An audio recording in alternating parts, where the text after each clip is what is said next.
Claude Code, Claude Cowork, and Codex number 5 by Zvi Moshowitz, March 9, 2026. It feels good to get back to some of the fun stuff. The comments here can double as a place for GPT 5.4 reactions, in addition to my Twitter thread. I hope to get that review out soon. Almost all of this will be a summary of Agentic coding developments after a note. The Virtue of Silence, Unrelated update. After Undersecretary of War Emil Michael went on the All In podcast and did an extensive interview with Pirate Wires, I found many enlightening quotes, many of which demanded a response, and went about assembling an extensive list of analysis of the statements of Emil Michael during the ongoing recent events with Anthropic. As part of that, I ended up in a remarkably polite and productive Twitter exchange with him. We reached several points of agreement. The Department of War has no intention of doing what in law is called mass domestic surveillance, but those words are terms of art in NatSec law and mean a much narrower set of things than one would think. There are many things that I or Anthropic or most of you would look at as mass domestic surveillance that are legal, and it is DOW's position that it's their job and duty to do everything legal to protect our country, including those things. The law has not caught up with reality, and Congress needs to fix that.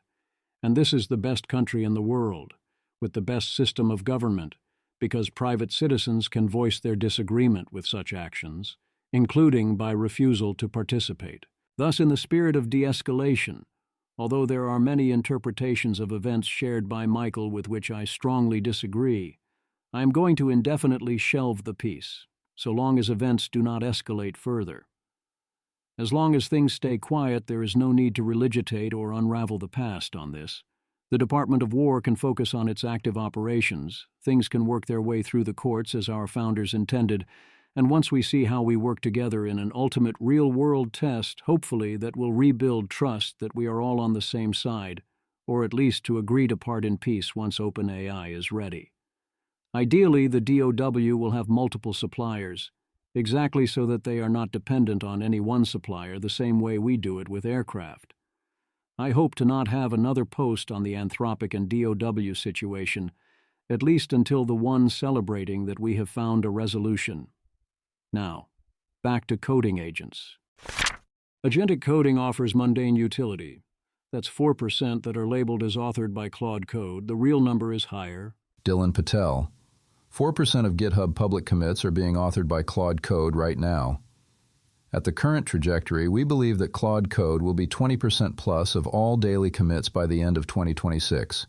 While you blinked, AI consumed all of software development. Read more here. Image. The image is a dark-themed line chart titled Claude Code GitHub Commits Over Time, plotting daily commits from early 2025 to early 2026, with the line rising gradually and then surging sharply near the end. It peaks around 134,646 daily commits, with annotations marking milestones such as launch, GA plus Claude 4, viral growth, and a Boris tweet, 4.4 M views. Kevin Ruse. This chart feels like those stats at the beginning of COVID. Who cares about 400 cases in Seattle, and why are all the epidemiologists buying toilet paper? The flippening has happened in terms of annual recurring revenue added, and semi-analysis thinks Anthropic is outright winning.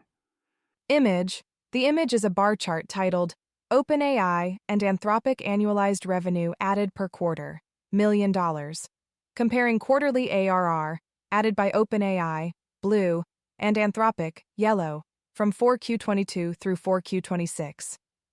The bars rise over time, and an orange oval labeled Claude Code Moment highlights a point around early 2026 where Anthropic's yellow bar exceeds OpenAI's blue bar. Doug O'Loughlin.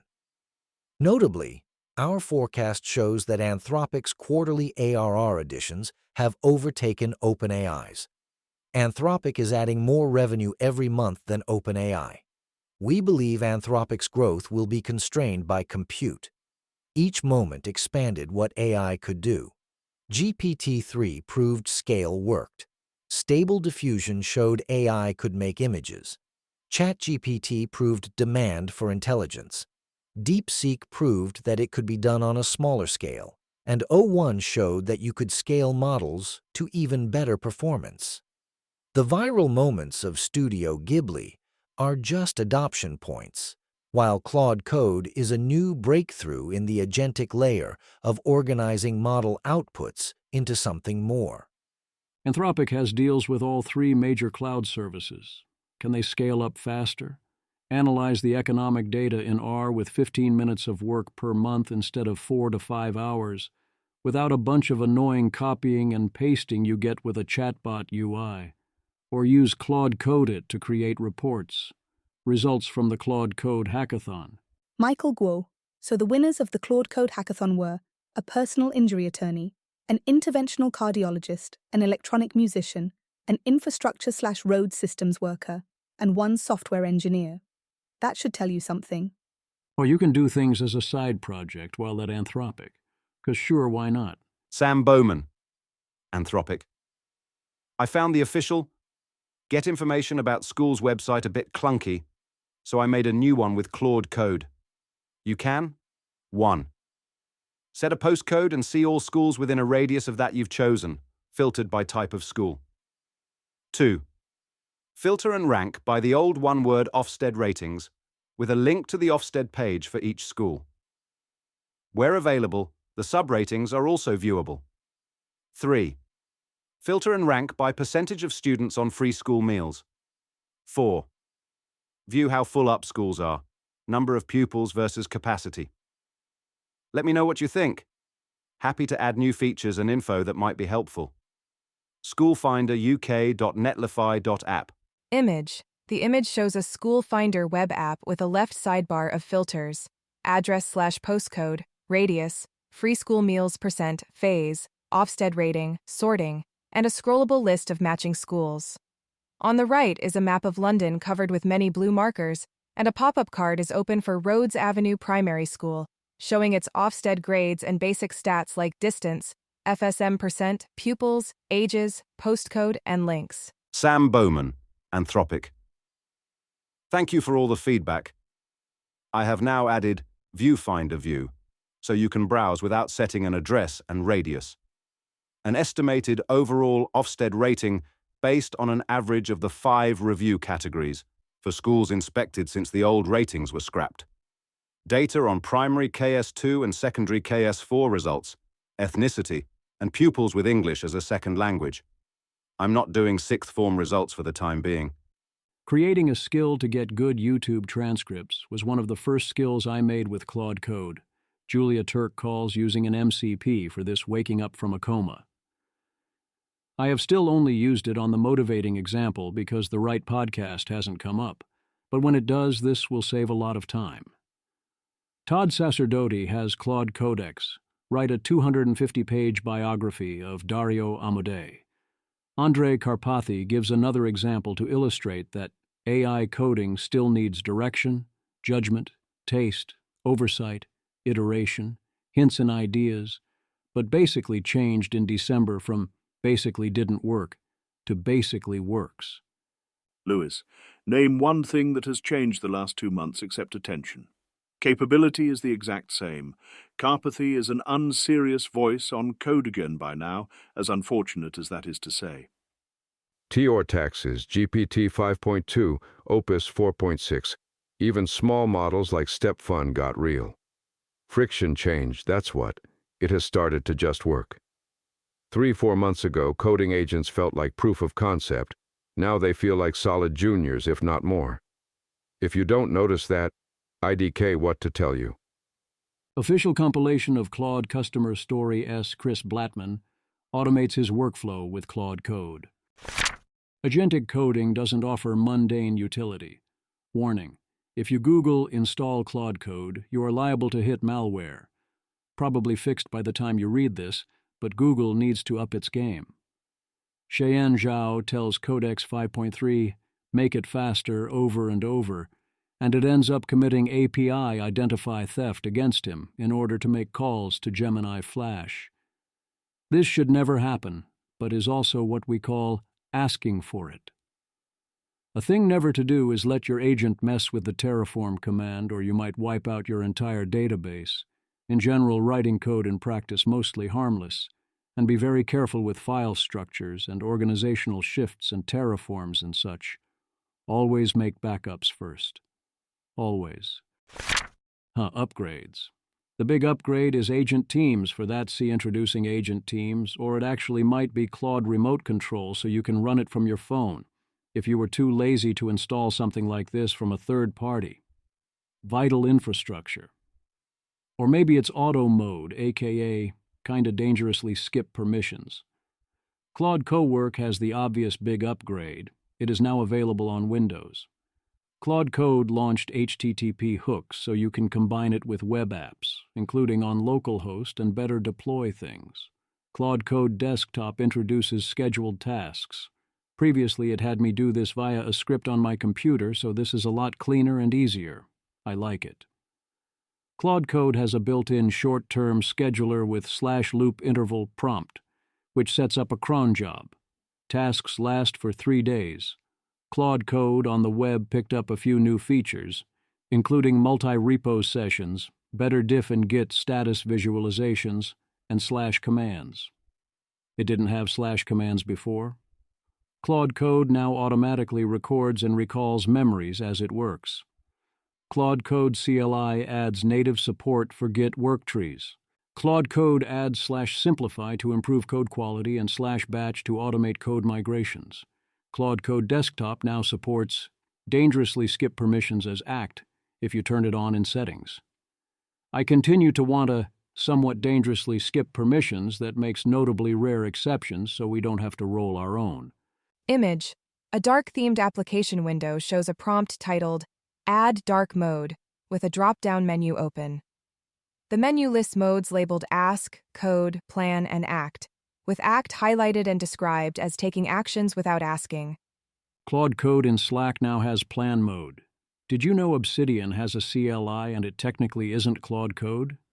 I don't see a particular reason for a human to use the Obsidian CLI, but I do see reasons for Claude Code to invoke the Obsidian CLI, which grants better and faster access to the information in your vault than checking all the files directly, and many more not listed, of course. Are priced cheap. When you pay for usage with a monthly subscription, $20, $100, or $200, if you use up your quotas, you get a lot of tokens for not that much money. It's a great deal, even if you leave a lot of it unused because they lock you in. It also generally is a better experience so long as you're not up against the limits. I love unlimited subscriptions because the marginal cost of doing things is $0. That feels great, so there's no stupid little whisper in your brain telling you to not do things when your time is way more valuable than the tokens. The people agree. Image. The image is a screenshot of a social media poll posted by Sam Altman asking, "How would you prefer us to charge for Codex?" The results show flat monthly subscription, leading with 82.9% over $20 usage-based chunks at 17.1%. The danger is that you become obsessed with not wasting the tokens, or you start going around multi-accounting and it gets weird, or you run into limits and actually stop coding rather than moving to using the API. You mostly shouldn't let any of that stop you. That doesn't work when you want to go full fast Claude. At that point, you're talking real money, and you do have to think about what is and is not worth it. Andrei Karpathy has Claude Code write him software to coordinate an experiment to track his exercise and attempt to lower his resting heart rate. It took 1 hour, would have taken 10 hours 2 years ago, so 10x speed up, and he asks why it needs to take more than 1 minute in the future. My guess is this should take 10 minutes, not 1, because it's worth getting the details that you want. The speed up on one-off tasks is already dramatic, and it changes how we should interact with tech. If you're building the tool, you can give it the actually important parts of the context and highlight the uses you care about, which is way better than find an app that does sort of the thing you want. Quickly, there's no time. Claude. Our teams have been building with a 2.5x faster version of Claude Opus 4.6. We're now making it available as an early experiment via Claude Code and our API. Claude. Fast mode is more expensive to run. It's for urgent, high-stakes projects, combining impressive speed with Opus-level intelligence. Claude. Fast mode is available now for Claude Code users with extra usage enabled, use/fast. It's also available in research preview on Cursor, Emergent, Factory, Figma, GitHub Copilot, Lovable, V0, and Windsurf. You toggle this by typing /fast or set fast mode. True in your user settings. Speed kills, that includes killing your budget. Claude Code Docs. Fast mode is not a different model. It uses the same Opus 4.6 with a different API configuration that prioritizes speed over cost efficiency. You get identical quality and capabilities, just faster responses. What to know? Use /fast to toggle on fast mode in Claude Code CLI. Also available via /fast in Claude Code VS Code extension.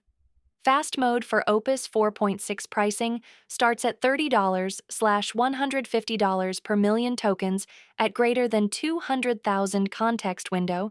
It goes to $60/$225. Fast mode is available at a 50% discount for all plans until 11:59 p.m. Pacific Time on February 16.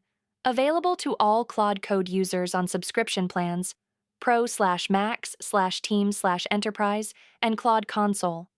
For Claude Code users on subscription plans, Pro/Max/Team/Enterprise, Fast mode is available via extra usage only and not included in the subscription rate limits. When you switch into fast mode mid-conversation, you pay the full fast mode uncatched input token price for the entire conversation context. This costs more than if you had enabled fast mode from the start. Cat. We granted all current Claude Pro and Max users $50 in free extra usage. This credit can be used on fast mode for Opus 4.6 in Claude Code. To use, claim the credit and toggle on extra usage on claude.ai/settings/usage. Then, run Claude update and unclaude and /fast. Enjoy. Like any good drug, the first hit is free. There is one important use case that Anthropic does not list for fast mode, which is if you are talking to Claude or otherwise using it in a non-workhorse, non-coding capacity. In that case, token use is limited and your time and flow are valuable. Would you switch to this mode in Claude.ai? At this point, it's fast enough that I mostly don't know that I would, but it would be tempting. Before, I said go ahead and pay whatever the AI costs unless you're scaling hard. Well, this is what it means to scale hard. We are now talking real money. This is as it should be. If you're not worried you're paying too much for speed or using too many tokens, you're not working fast enough and you're not using enough tokens. Simeon, the new pricing of Claude Fast pushes the world in a new regime. You can now spend close from $1 million per year per dev on AI spending. A couple implications. 1. At fixed budget, this will push towards hiring way less devs and pay them much more. 2. For each dev, you might spend as much or more in capital in agents. 3.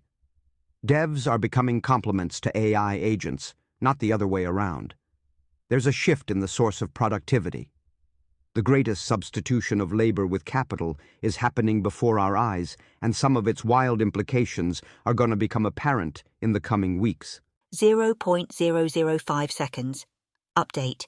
It's about $5 per minute per agent. Semi-analysis. Important.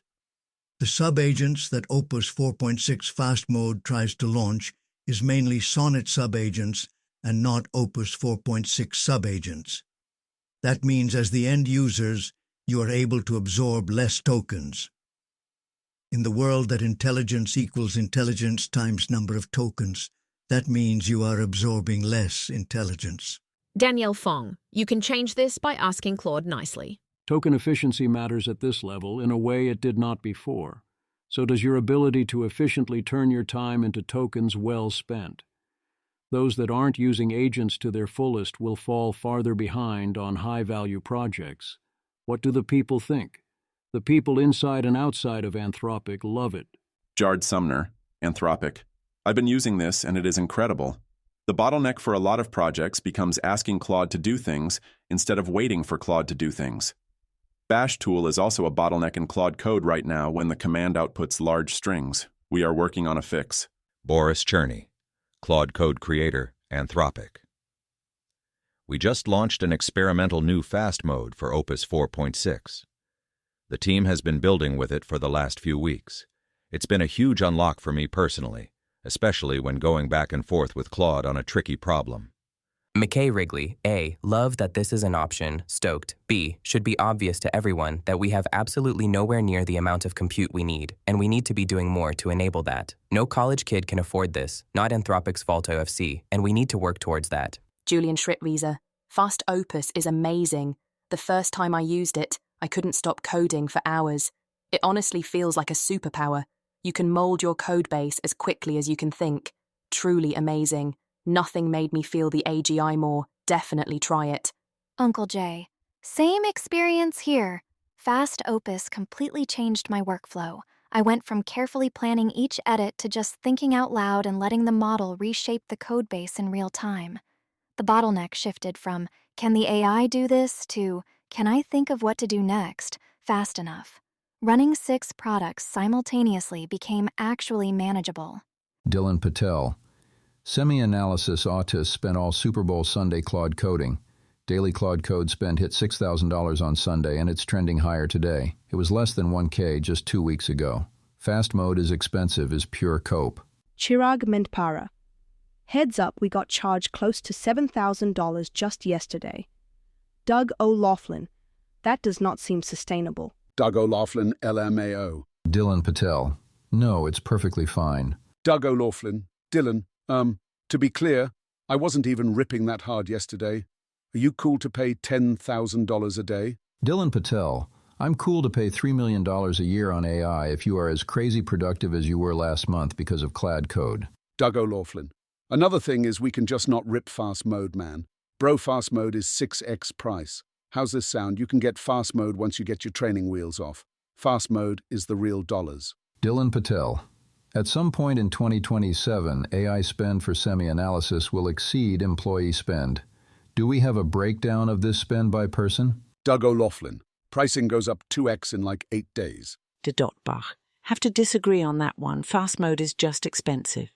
Dylan Patel. Cheap compared to high-skill people. A particular set of skills.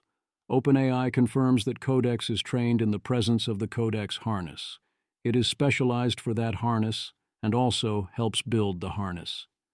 Some amount of this has to be optimal for short-term effectiveness, and if you're doing recursive self-improvement, short-term help translates into better long-term help. In exchange, you get locked in, and it gets harder for both you and others to adapt or mix and match. Himanshu argues the coding harness is the real product and goes viral. Explains how different harnesses organize actions. The oddest part is not mentioning Codex. Next-level coding. This seems right. Rune, whatever level of abstraction you are handing off to your agents, you should probably be doing one level above that. If that can't be done, good to try and realize that. Then wait 2 months, maybe 1. Greg Brockman, President OpenAI. Codex is so good at the toil, fixing merge conflicts, getting CI to green, rewriting between languages, it raises the ambition of what I even consider building. Rune, I was never a hyper-productive engineer like Greg Brockman, but I'm legitimately running more new complex rewards experiments, test time harnesses in a week than I used to in a quarter. Makes you feel like all this is commodified and you need to dream much bigger. Rune. One of the consistent things over several years at OAI has been that the entire job of the researcher changes every 3 months, but now it changes like every 2 weeks. Dual wielding. The problem with using both Claude Code and Codex is then you need to keep up with both of them. Corsarin. I definitely need to use Codex, but I'm already drowning in maintaining my tooling/skills/hooks/custom CLIs, so managing that across a dual model workflow sounds exhausting. Plus, the Claude Code lock-in is very real as a non-technical user. Gazing back. Codex is so much faster for coding, but less general. Been working on a game, and by the time Claude finishes reading files, Codex is usually done implementing a detailed PR with discipline testing and hygiene. Codex also demands you be pretty hygienic, lol. Danielle Fong. Need to bake a dual-mode Codex, Claude code, and ports and tests every workflow. They took our jobs. That still leaves plenty more jobs for now. Duca, the thing I don't get is Claude Code is writing 100% of Claude code now, but Anthropic has 100+ open dev positions on their jobs page. Boris Cherney, Claude Code creator, Anthropic. Someone has to prompt the Claudes, talk to customers, coordinate with other teams, decide what to build next. Engineering is changing, and great engineers are more important than ever. You need to relax sometimes. A viral post on Twitter warns of token anxiety run rampant in San Francisco. People go to a party, then don't drink and leave early so they can get back to their agents to avoid risking them sitting idle. Everyone talks about what they are building. Peter Choi. Everyone here knows they should step away more. That's not the problem. The problem is what your brain does when you try. I still take aimless walks. The agents come with me now. We swapped one dopamine loop for another, except this one feels productive, so it's harder to recognize. TBPN. Pragmatic engineers Gurjali Orosh is on a secret email list of Agentic AI coders, and they're starting to report trouble sleeping because agent swarms are like a vampire. A lot of people who are in multiple agents mode, they're napping during the day. It just really is draining. This thing is like a vampire. It drains you out. You have trouble sleeping. Olivia Moore. In a post-OpenClaw world, we can now delegate projects to AI and get tapped on the shoulder when it needs help. As a heavy AI user, I'm doing more work, not less, because I get so much leverage, plus it's easier to get ideas off the ground. I predict this will happen to everyone. I do feel somewhat bad I'm not building things continuously on the side, but that's on the level of I'm not building anything and I'm at my computer right now, and Claude Code and Codex are inactive. And yes, I work and am at my computer rather a lot, and I've spent years basically locked in and constantly watching screens so I could trade better. That year I was trading crypto, my brain was never fully anywhere else. Also, I remember what it is like to be in the grip of one of those games that work on cycles. There's nothing actually that important at stake, but you grow terrified that you'll miss out if you're not there when the timer runs out. You need to maximize everything, and you can't focus on other things. It can hurt your sleep. Then one day you wake up and realize, and hopefully you quit the game. That's exactly why I can say that this is not healthy. It's no good. You have to take breaks, real breaks. If the agents sit idle, they sit idle. If you waste tokens, then you waste tokens. This isn't a game you want to quit, but you have to set healthy limits. Levels of friction. Nikita Beer. My agent looked up every Amazon product I've bought in the last 10 years, called each manufacturer, said it broke, and demanded a replacement. I now have 6 TVs, 12 printers, 2 microwaves, and 800 tubes of toothpaste. I meme, therefore I am. Give me the name of your agent. LOL. Jason Levin, Open Fraud. Leah Labresco Sargent. Nikita is joking, I think, but a lot of medium trust systems that relied on there being just enough friction to discourage minor fraud are about to break at scale. This is indeed presumably a joke, and Amazon has pattern detectors, so if you tried to do this too many times, you'd get blacklisted from replacements, so this exact intervention won't work. But this raises an excellent point. In the past, you had to apply effort to try and demand refunds, and also the need to write the words and be actively involved stopped a lot of people out of guilt or shame. Whereas with an agent, a lot more people are going to try things like this. What happens? Presumably what happens is that replacements start requiring either some form of proof, costly signals of a human driving the request, some use of reputation, or some combination thereof. Danger, Will Robinson. I trust Claude Code for most things, but it seems correct to be terrified of mass delete commands. Things can go oh so very wrong, and occasionally they do. Not worth it. If there's anything you don't have fully backed up, just do this part manually. Nick Davidoff.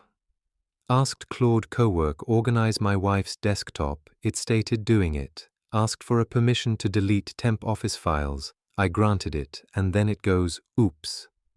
Turns out it tried renaming and accidentally deleted a folder with all of the photos my wife made on her camera for the last 15 years.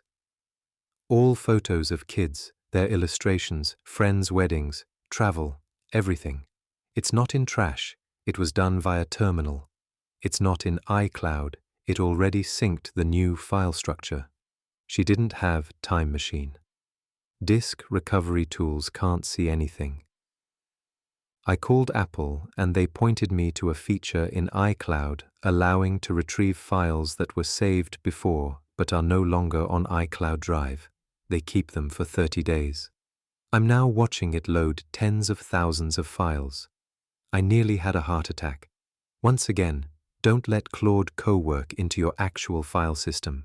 Don't let it touch anything that is hard to repair. Claude Code is not ready to go mainstream. Nick Davidoff, all these years of paying for iCloud paid back. Image. The image shows a computer screen with an iCloud Drive Restore Files dialog indicating it is restoring 26,477 files, with a progress bar about halfway, and text noting 13,100 files restored. Nick Davidoff. The problem is it's literally the second suggested use case in Claude Cowork's welcome screen.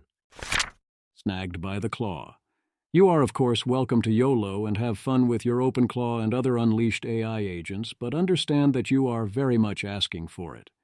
The top downloaded skill in Claw Hub was malware. Jason Meller. The verdict was not ambiguous. It was flagged as macOS info-stealing malware. This is the type of malware that doesn't just infect your computer. It raids everything valuable on that device, browser sessions and cookies, saved credentials and autofill data, developer tokens and API keys, SSH keys, cloud credentials, anything else that can be turned into an account takeover. If you're the kind of person installing agent skills, you are exactly the kind of person whose machine is worth stealing from. If you have already run OpenClaw on a work device, treat it as a potential incident and engage your security team immediately. Do not wait for symptoms. Pause work on that machine and follow your organization's incident response process. Akash Gupta, 341 malicious skills out of 2,857 total. That's 11.9% of the entire marketplace. 1 in 8 skills on Claw Hub was designed to steal your credentials, crypto keys, and SSH access. The #1 most downloaded skill, a Twitter tool, was literally a malware delivery vehicle that stripped macOS gatekeeper protections before executing its payload. This happened to a project that went from 0 to 157,000 GitHub stars in 60 days, with 21,000 plus active instances running on always-on Mac Minis connected to people's email, calendars, cloud consoles, and crypto wallets. The barrier to publishing a malicious skill? A GitHub account that's 1 week old. You don't even need any of that. Indirect prompt injection is sufficient. Once again, don't hook this up to any computer or account you are unwilling to lose to an attacker. You can also run into various other problems. Chris Bader here highlights drift and scattering state everywhere. Exposure to untrusted inputs, without which it can't do most of the fun agent things. Autonomy miscalibration, burning through API costs, and lack of observability. It's been a lot of this in various forms. Chief of Autism, I found a way to make uncensored AI agent on a RTX 4090 GPU with local 30B model weights. This is GLM 4.7 flash with obliteration, need 24GB VRAM, safety alignment surgically removed from the weights. The model has native tool calling. It actually executes bash, edits files, runs git. 1. Use Olama to pull weights of GLM. Olama pull huihui_AI/GLM -4.7 -flash- obliterated:(Q4_K). 2. Proxy it to any coding agent via Olama. Olama launch Claude. Model huihui_AI/GLM -4.7 -flash -obliterated:(Q4_K).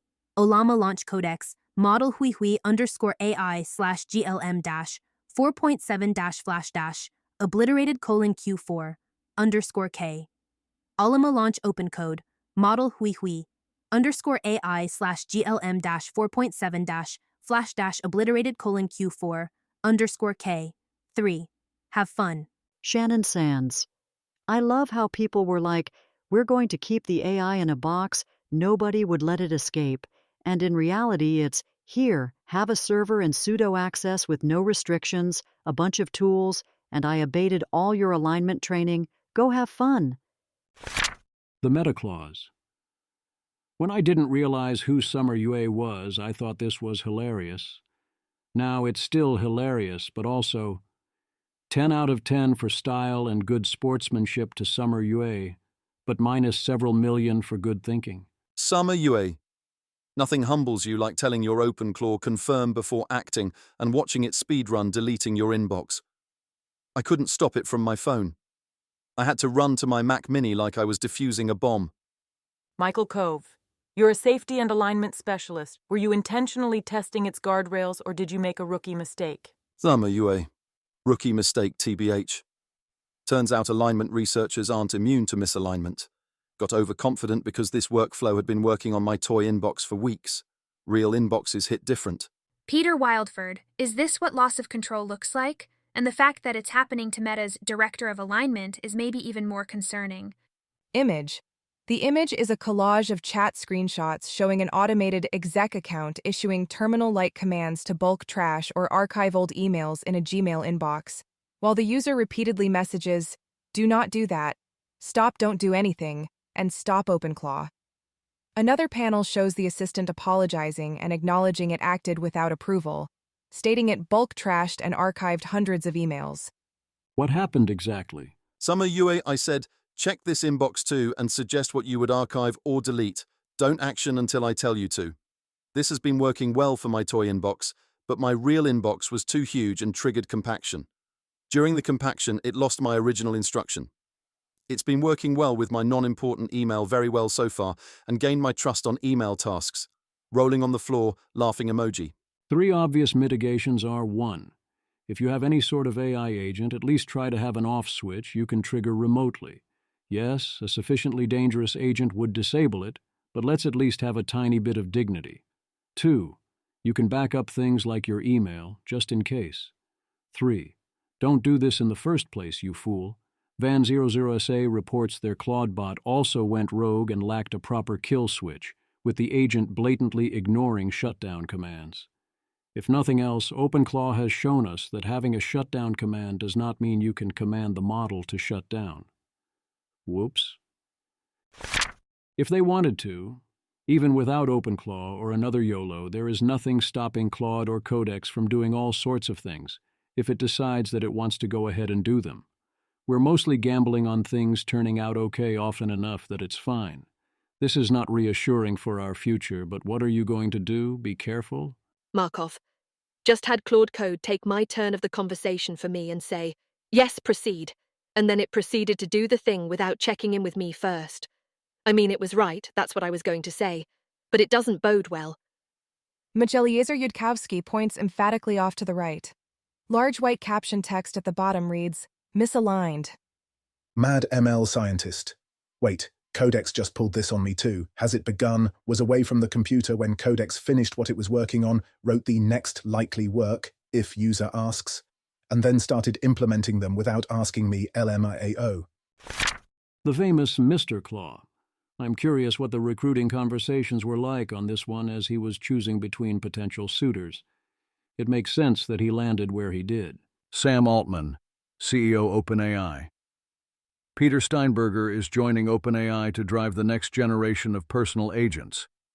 He is a genius with a lot of amazing ideas about the future of very smart agents interacting with each other to do very useful things for people. We expect this will quickly become core to our product offerings. OpenClaw will live in a foundation as an open-source project that OpenAI will continue to support. The future is going to be extremely multi-agent, and it's important to us to support open source as part of that. That means Peter Steinberger is moving from Europe to America to join OpenAI. When asked why he couldn't remain in Europe, Peter pointed to labor regulations and similar rules, saying that typical 6 to 7 day work weeks at OpenAI are illegal in Europe. There is that, and there are also the piles of money, also of compute. OpenAI doubtless made him a very good offer, and several other labs probably did as well, or would have if he had asked. Claw your way to the top. As his last act before joining OpenAI, Peter Steinberger gave us the OpenClaw beta. That's right, before everyone was using an alpha. The new version is full of security hardening stuff, so there's some change it might possibly not go wrong for you. Peter Steinberger, new OpenClaw beta is up. This release is full of security hardening stuff, so you really want to get it. Ask your clanker to update to beta. Peter Steinberger. 650 commits since V 2026.2.13, yesterday. 50,025 lines added. 36,159 deleted across 1,119 files. Approximately 14,000 net new lines. Lots of test tweaks to get performance up. Danielle Fong. Can't believe the creator of OpenClaw, Lobster Emoji, would shell out like this. I'm going to go ahead and say that this is not enough time to conclude that all of that was a good idea, let alone create something secure enough to risk anything you are not prepared to lose in a and it's gone kind of way. Ultimately, did OpenClaw matter? I think it very much did, but mostly by waking people up to what is going to happen. Dean W. Ball. I feel as though a lot of people are over-indexing on the importance of OpenClaw. It's an example from an important category of emerging thing, but it's not likely to be an important thing in itself. More like AutoGPT, a demo, than genuine infrastructure of the future, I think. Claw your way out. Claw users keep trying to use sources of discounted subscription tokens to power their claws. The AI companies do not love this idea, since it costs them money. Peter Steinberger, OpenClaw. Pretty draconian from Google. Be careful out there if you use anti-gravity. I guess I'll remove support. Even Anthropic pings me and is nice about issues. Google just bans? No warning, no recourse. Carl Velati. I just read that entire thread. For context to anyone, Google is permanently banning people's usage of anti-gravity, specifically for using anti-gravity servers, to power a non-anti-gravity product called Call OpenClaw. Many are reporting this. Varun Mohan, Google DeepMind. We've been seeing a massive increase in malicious usage of the anti-gravity backend that has tremendously degraded the quality of service for our users. We needed to find a path to quickly shut off access to these users that are not using the product as intended. We understand that a subset of these users were not aware that this was against our TOS, and will get a path for them to come back on, but we have limited capacity and want to be fair to our actual users. Just to add some clarification, we have purely blocked usage of the anti-gravity product for these users. All your other Google services and Google AI services are unaffected. It is not intended to use the anti-gravity backend as a proxy for other products, and users in these groups have overwhelmed our compute. We are going to make sure we bring people back on, but needed to act fast to make sure we deliver a good experience for people using the product. Sal Wechter, on Hacker News. So purely from a hacker perspective, I'm amused at the whining. Like, a corporation had a weakness you could exploit to get free/cheap thing. Fair game. Then someone shares the exploit with a bunch of script kiddies. They exploit it to the nth degree, and the company immediately notices and shuts everyone down. Like, my dudes, what did you think was going to happen? You treasure these little tricks, use them cautiously, and only share them sparingly. They can last for years if you carefully fly under the radar, before they're fixed by accident when another system is changed. Then you share tales of your exploits for fame and internet points. And instead, you integrate your exploit into hip new thing, share it at scale, write blog posts and short-form video content about it, basically launch a DDoS against the service you're exploiting, and then are shocked when the exploit gets patched and whine about your free thing getting taken away? Like, what did you expect was going to happen? Yeah, if you scale an exploit, then it gets shut down. There's a tragedy of the commons. I don't love Google's banning people with no warning, but as long as it is limited to anti-gravity and is temporary, I understand it. You know what you did. A Chinese claw, in case you didn't think OpenClaw was a sufficiently reckless idea. Double down. Kimi.ai, introducing Kimi Claw. OpenClaw, now native to Kimi.com. Living right in your browser tab, online 24/7. Claw Hub access, 5,000 plus community skills in the Claw Hub library. 40 GB cloud storage, massive space for all your files. Pro-grade search, fetch live, high-quality data directly from Yahoo Finance and more. Bring your own Claw. Connect your third-party OpenClaw to Kimi.com, chat with your setup, or bridge it to apps like Telegram groups. V. McCoy, OpenAI. I'm one of Kimi's top shooters in the continental United States. K2.5 is my favorite model, but I make sure I'm always hitting free-range American inference endpoints to protect my privacy. The CCP is certainly well motivated to backdoor this. Consider yourself warned. Darek Gusto, NSA isn't. Vi McCoy, OpenAI. That's the free-range freedom panopticon. Peter Wildford, maybe people shouldn't send all their personal information straight to the Chinese government via Kimi Claw. Dave Banerjee. New Institute for AI Policy and Strategy memo from my colleague Theo Behrman on Kimi Claw, a Chinese always-on AI agent that sits in your browser and can see, collect, and act on nearly everything you do digitally, all routed through infrastructure subject to China's national intelligence law. TikTok scraped your browsing from one app. Could be much worse. I don't actually think the CCP has a backdoor is that big a fraction of the mishaps you should expect to encounter here. The far bigger boost is that Kimi is less robust to attacks than Claude. This is a smart play from Kimi. I mean, yes, they're committing to hosting, weekly, at least for now, self-improving, completely uncontrolled, very easy to hijack agents indefinitely that could easily break free of human control. But I mean, that sure sounds like someone else's problem from their perspective. Alas, in the medium term, we are basically locked into there being many similar offerings from various companies that make this all even easier for those who want to blow themselves up. Hopefully OpenAI, Anthropic, or Google, or maybe someone else produces something competitive enough that also has reasonable security. Hackathon. Oh, good. Chief of Autism, Claude code, but for hacking. It's called Shannon. You point it at website and it just tries to break in, fully autonomous with no human needed. I pointed it at a test app and it stole the entire user database, created admin accounts, and bypassed login, all by itself, in 90 minutes. Introducing agent teams, Claude Code now has new logic for multiple instances to work together as a team. This is their official name for their version of an agent swarm. You have to enable them in settings.json with env. Claude Code experimental agent teams. 1. They're expensive, but reports are they work great. Once they're enabled, you get an agent team by telling Claude Code to create an agent team, which will have a shared task list and then work together. You can run them all in the same terminal or use split panes. You can directly talk to or shut down the teammates individually. Anthropic.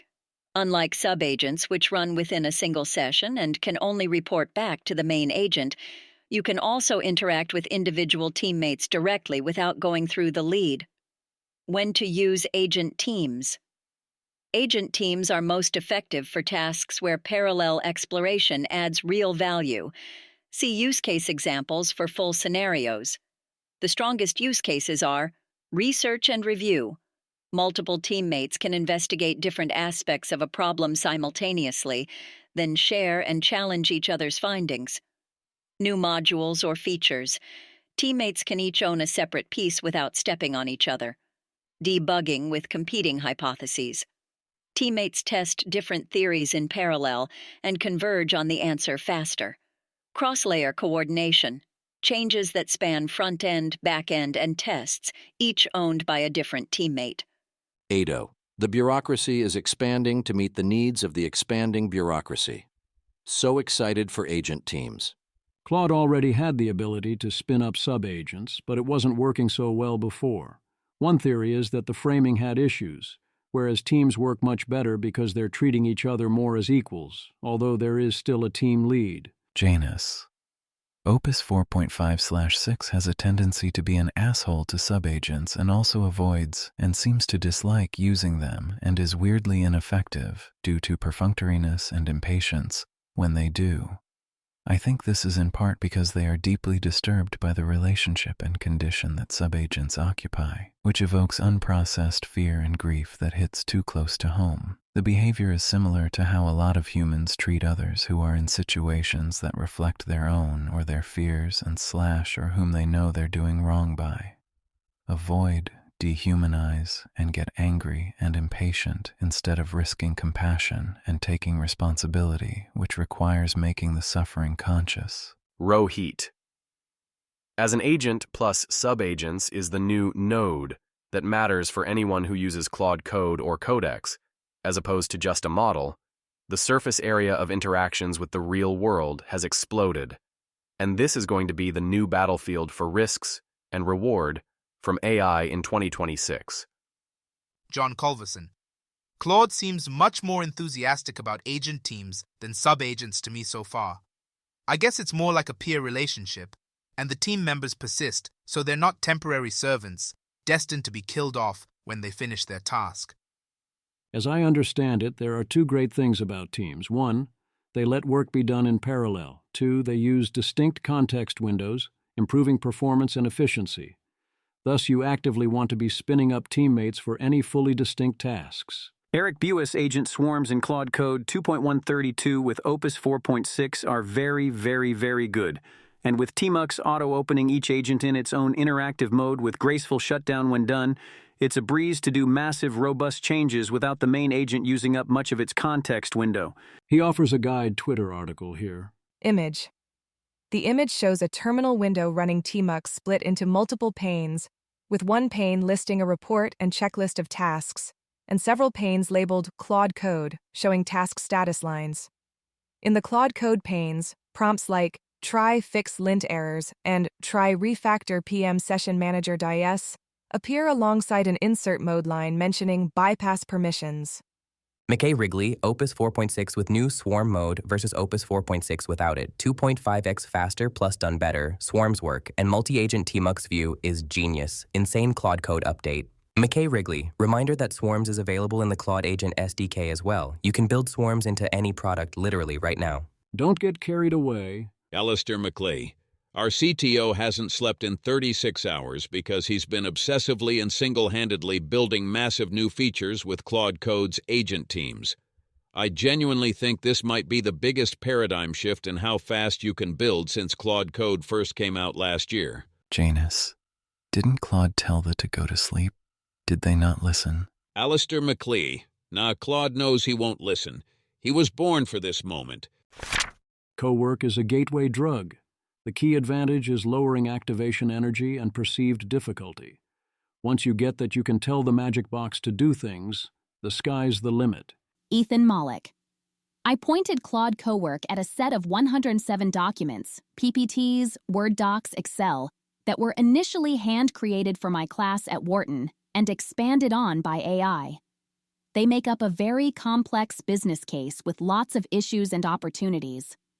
AI was able to one-shot the case from documents.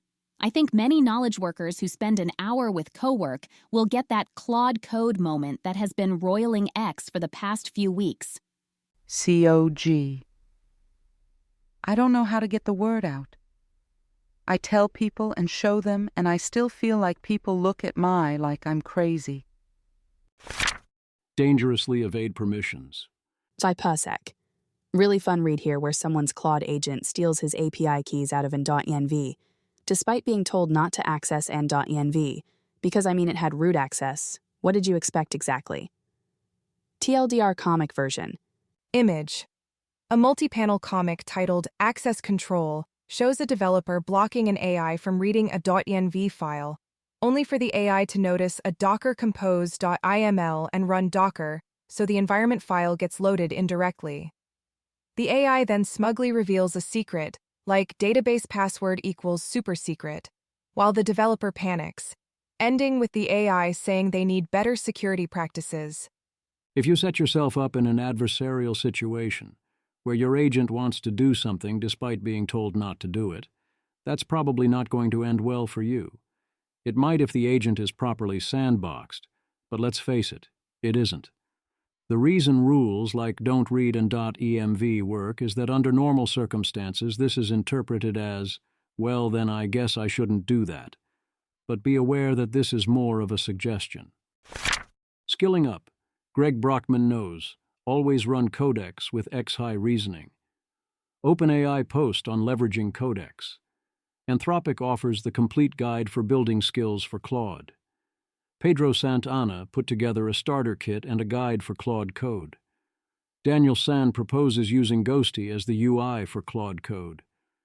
It seems fine, but aside from some shortcut keys I doubt I'd use much, it's mostly all already in the default CLI.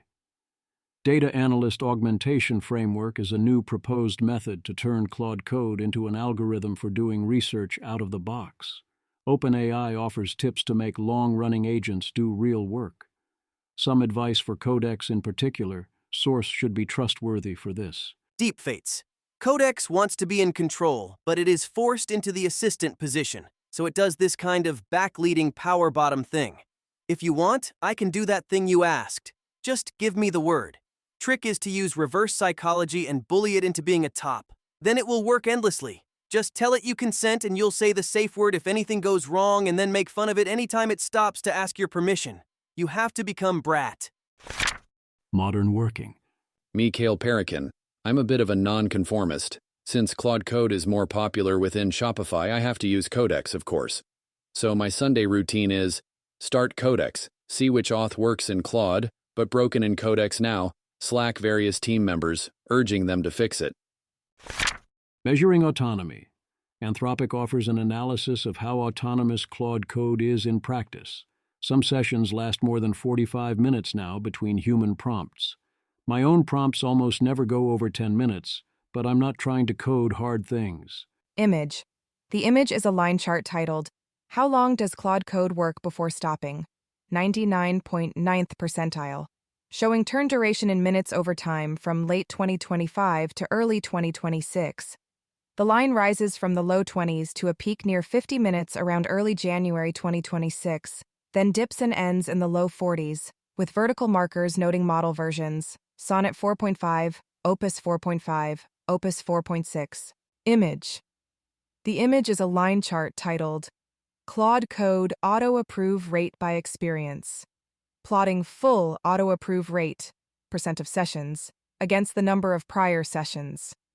The curve rises steadily from about 18% at low experience to around 50% near 1,000 prior sessions, with a shaded band indicating variability around the trend. Anthropic. Experienced users in Claude Code auto-approve more frequently but interrupt more often. As users gain experience with Claude Code, they tend to stop reviewing each action and instead let Claude run autonomously, intervening only when needed. Among new users, roughly 20% of sessions use full auto-approve, which increases to over 40% as users gain experience. Manually approving each action is annoying, so it's no surprise advanced users stop doing that. Interruption rate likely depends on whether you find it worthwhile to be looking at what Claude is doing. The majority of interruptions remain pauses for clarification, including on complex tasks. Image. The image is a bar chart titled Clarification and Interruption Rates by Goal Complexity, comparing the % of turns where a human interrupted versus where Claude asked for clarification across minimal, low, medium, and high complexity goals. Human interruptions stay around 5.5 near 7.1%, while clarification requests rise steadily from 6.6% at minimal complexity to 16.4% at high complexity. Using what they label risky domains is rare, but it's there and growing. I wouldn't always label such use risky, but some of it is indeed risky. Image. The image is a horizontal bar chart titled In What Domains Are Agents Deployed, showing the percentage of tool calls by domain. Software engineering dominates at 49.7%, followed by back-office automation, 9.1%, and other, 7.1%, with all remaining categories, e.g., marketing, sales/CRM, finance, data analysis, cybersecurity, healthcare, legal, travel/logistics, each under about 5%. There's more discussion at the link, but the suggestions are mostly common sense, or should be common sense at this point, to most of you. I don't even see the code. No, seriously, the developers haven't written a single line of code since December. It's not that there isn't also a bragging arms race in some places, but I'm pretty sure the bulk of this is real, and those holding back on this are going to regret it. Zar Haribhakti. Spotify says its best developers haven't written a single line of code since December. Its co-CEO on earnings call. I won. In terms of transformation of internal processes, I did briefly share in my prepared remarks this tool called Honk, where you can, using code, literally on the bus or the train, just ask Claude to add a feature or a bug to, for example, the iOS codebase. It will push a QR code back to you so that you can actually try the app with that feature. If you like it, you can merge it to production without even getting off the bus. This is speeding us up tremendously. Now, we foresee this not being the end of the line in terms of AI development, just the beginning. I'm not going to give away more secrets about how we're going to capture it, but you can be sure that we are capturing this. One. We're retooling the entire company for this age, and it's going to be a lot of change. But as I said before, change, if you capture it, is opportunity. Alice, with so much out there, you may be wondering if we can keep up this pace in shipping. In fact, we think we not only can, but we think we can increase it. We've been embracing and investing in this technology evolution for some time, and it's allowing us to move with much higher speed. As a concrete example, an engineer at Spotify on their morning commute from Slack on their cell phone can tell Claude to fix a bug or add a new feature to the iOS app. And once Claude finishes that work, the engineer then gets a new version of the app pushed to them on Slack, on their phone, so that he can then merge it to production, all before they even arrive at the office. We call this system internally Honk, and we've been told by key AI partners that our work here is industry-leading. Derek Thompson. The new AI timeline is playing out as CEOs humble bragging about how little old-fashioned work their best employees do. December 25th. Our firm's best coders all use AI. February 26th. Our firm's best coders don't even have to write code anymore BC of AI. April 26th. Our best coders have founded and managed an average of 3 other companies using AI swarms. It's mildly annoying. Ha ha. But it's fine. We're good. Revenue projections are up. September. Our best coders are paper trillionaires. They spend all day watching YouTube in bed. They're refusing to come to work. Several of their AI companies have offered poison pill deals to buy our company or take us down. Clever little buggers, aren't they? We're working with the lawyers on this one. Did I mention the lawyers are AI too? Please send help. Derek Thompson.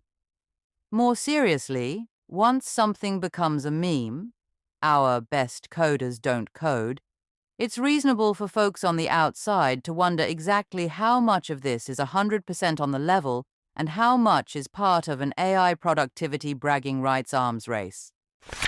Scratchpads are magic. Claude.md is notes, but you can tell it to take more notes, all the notes. Irulth World Mo. Codex with 5.3 taught me something that won't leave my head. I had it take notes on itself, just a scratchpad in my repo. Every session it logs what it got wrong, what I corrected, what worked and what didn't. You can even plan the Scratchpad document with Codex itself. Tell it, build a file where you track your mistakes and what I like. It writes its own learning framework. Then you just work. Session 1 is normal. Session 2, it's checking its own notes. Session 3, it's fixing things before I catch them. By Session 5, it's a different tool. Not better autocomplete. It's something else. It's updating what it knows from experience, from fucking up and writing it down. Baby continual learning in a markdown file on my laptop. The pattern works for anything. Writing, research, legal, medical reasoning. Give any AI a scratchpad of its own errors and watch what happens when that context stacks over days and weeks. The compounding gains are just hard to convey here, TBH. Right now, coders are the only ones feeling this, mostly. Everyone else is still on cold starts. But that window is closing. We keep waiting for AGI like it's going to be a press conference. Some lab coat walks out and says, "We did it. It's not going to be that. It's going to be this." Tools that remember where they failed and come back sharper, over and over and over. The ground is already moving. Most people just haven't looked down yet. Siki Chen. I too found it very effective to give agents a napkin to write on as it works. It's a meaningfully different form of context than session history, lossy, or to-do/plans, static. Anyway, install this skill to give Codex/Claude a napkin to write on. It's coming. Claude Code writes basically all the code for Anthropic. Codex writes basically all the code for OpenAI. AGB, Greg Brockman, President OpenAI. Software development is undergoing a renaissance in front of our eyes. If you haven't used the tools recently, you likely are underestimating what you're missing. Since December, there's been a step function improvement in what tools like Codex can do. Some great engineers at OpenAI yesterday told me that their job has fundamentally changed since December. Prior to then, they could use Codex for unit tests. Now it writes essentially all the code and does a great deal of their operations and debugging. Not everyone has yet made that leap, but it's usually because of factors besides the capability of the model. As a first step, by March 31st, we're aiming that 1. For any technical task, the tool of first resort for humans is interacting with an agent rather than using an editor or terminal. 2. The default way humans utilize agents is explicitly evaluated as safe, but also productive enough that most workflows do not need additional permissions. The first goal will depend on the humans knowing to use the agent. From context, technical task here means coding and computer use, so this isn't full-on agents for everything. That second goal is pretty rough. Hard mode. His recommendations here seem good for basically any engineering team. AGB. In order to get there, here's what we recommended to the team a few weeks ago. AGB 1. Take the time to try out the tools. The tools do sell themselves. Many people have had amazing experiences with 5.2 and Codex, after having churned from Codex Web a few months ago. But many people are also so busy they haven't had a chance to try Codex yet or got stuck thinking, is there any way it could do X rather than just trying? Designate an agents captain for your team, the primary person responsible for thinking about how agents can be brought into the team's workflow. Share experiences or questions in a few designated internal channels. Take a day for a company-wide Codex hackathon. AGB 2. Create skills in agents.md. Create and maintain an agents.md for any project you work on. Update the agents.md whenever the agent does something wrong or struggles with a task. Write skills for anything that you get Codex to do, and commit it to the skills directory in a shared repository. AGB. 3. Inventory and make accessible any internal tools. Maintain a list of tools that your team relies on and make sure someone takes point on making it agent accessible, such as via a CLI or MCP server. AGB 4. Structure codebases to be agent first. With the models changing so fast, this is still somewhat untrodden ground and will require some exploration. Write tests which are quick to run and create high-quality interfaces between components. AGB 5. Say no to slop. Managing AI-generated code at scale is an emerging problem and will require new processes and conventions to keep code quality high. Ensure that some human is accountable for any code that gets merged. As a code reviewer, maintain at least the same bar as you would for human-written code, and make sure the author understands what they're submitting. AGB 6. Work on basic infra. There's a lot of room for everyone to build basic infrastructure, which can be guided by internal user feedback. The core tools are getting a lot better and more usable, but there's a lot of infrastructure that currently go around the tools, such as observability, tracking not just the committed code but the agent trajectories that led to them, and central management of the tools that agents are able to use. That is good advice. It doesn't explain how we're going to get to agents will by default be able to do what you need them to do and also be considered safe. The Grep Tax. Keep it simple and keep it standard as much as you can, but no more than that. That doesn't mean use the wrong tool for the wrong job. As a clean example, I learned that the hard way when I tried to have Claude Code re-implement an old C# project in Python, and that made it so slow it was non-functional. I had to switch it back. Elvis, I think one of the most underappreciated findings in AI engineering is what this paper calls the Grep Tax. First, they ran nearly 10,000 experiments testing how agents handle structured data, and the headline result is that format barely matters. But here's the weird finding.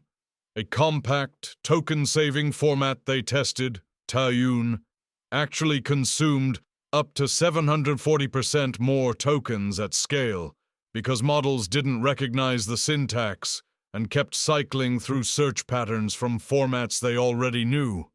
It's one of the reasons my preferred formats are XML and Markdown. LLMs know those really well. The models have preferences baked into their training data, and fighting those preferences doesn't save you money. It costs you. The other finding worth sitting with. The same agentic architecture that improves frontier model performance actively hurts open source models. It seems that the universal best practices guide for AI engineering may not exist. Beware Claude Mania. Don't get carried away. No, this isn't LLM psychosis. It's a different, mostly harmless, most of the time as long as it doesn't last too long, thing that needs a name. Deepfates. Your friend who definitely doesn't have Claude Mania. Pretty soon here we're about to close the loop and then it's all going to really start happening. Dean W. Bull.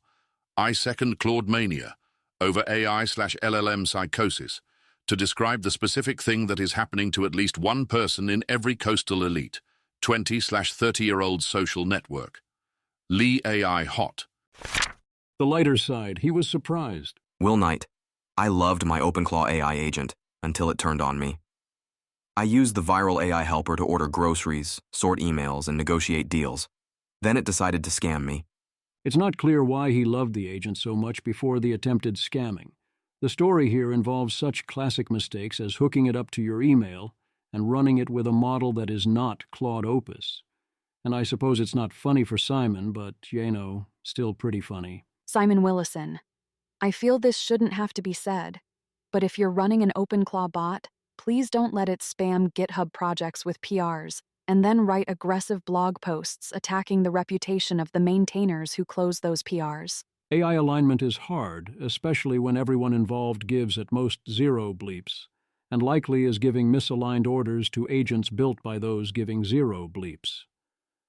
Metrics that are in the end rather easy to game. Sowers. I told Codex to hill climb a metric overnight and it worked for 8 hours straight. The metric was the accuracy difference between our tool and a better existing tool. Codex achieved its goal by making our tool a thin wrapper that simply calls the existing tool. LOL. In other agent news, Kangwook Lee investigates how Codex does context compaction. The lighter side. PoEI math.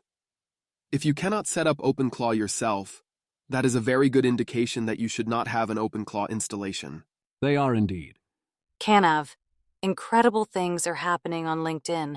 Anton Karbanovich. My vibe-coded startup was exploited. I lost $2,500 in Stripe fees. 175 customers were charged $500 each before I was able to rotate API keys. I still don't blame Claude Code. I trusted it too much. One prompt could have fixed it. Can you make sure all our API keys are not on the front end and all the security measures are taken? It was an expensive lesson, but I am glad to learn it on this early stage. Thanks. Taoki. Pro tip. Give Claude AWS credentials and just let him do whatever he needs. Read logs, redeploy something, update something. He'll get shit done.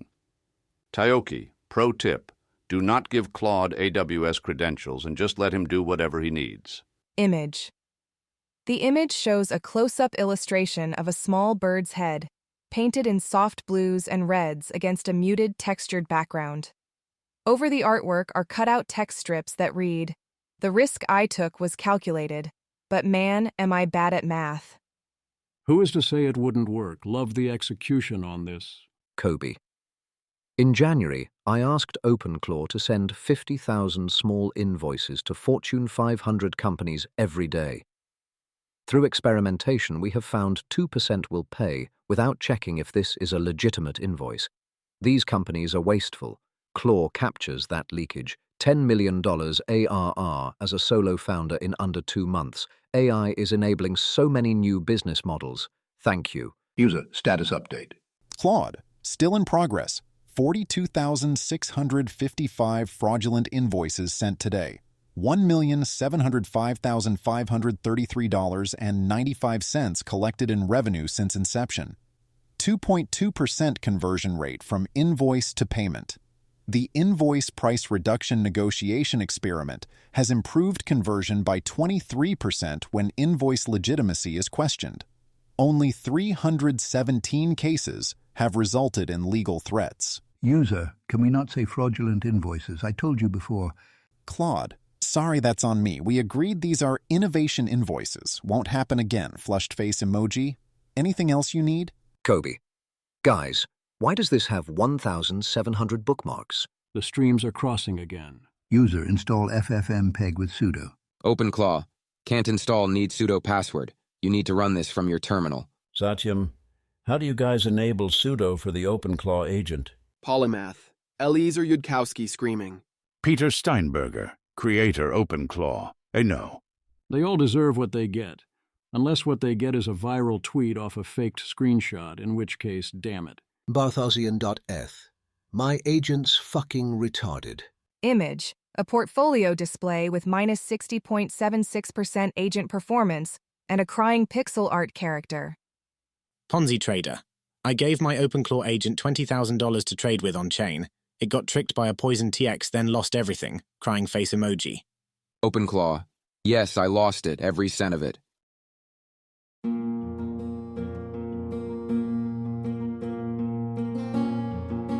This has been an episode of the Don't Worry About the Vase podcast. If you enjoyed this podcast, please visit thezv.substack.com to support the author. If you enjoy having AI-narrated episodes, please note this is a listener-supported podcast. To receive new posts and support the cost of creation, consider becoming a subscriber at dwatvpodcast.substack.com. Thanks for listening.